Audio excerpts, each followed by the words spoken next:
Hello, in this tutorial, I'm going to show you some tricks you can use when using your Excel sheet. For instance, I have this kind of data of some product. As you can see here, we've got product name, product ID, and product prices. So what I need to do here is to sum the cost of these products.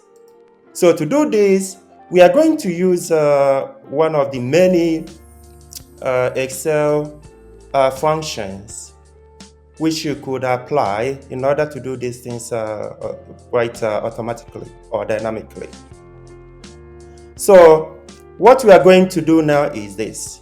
In order to sum this and get our total, what we can do is we can just add here this, the equal sign, sum, and then inside the bracket, we already have our answer here.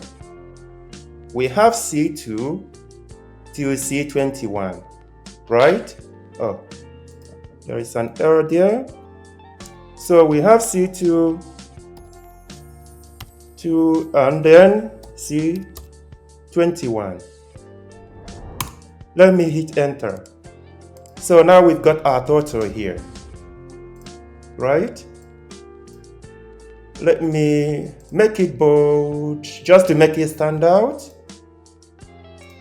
So in case you are wondering what happened here is, when we did the C2 and C21, what we are referring to is C, then here you have the number 2.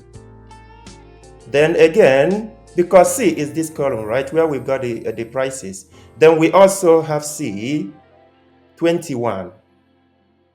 You see the logic? So this is how you can simply sum up any numbers that you want to sum up using Excel. I hope this has been helpful. Please thumb up, like, and share, and subscribe. Bye.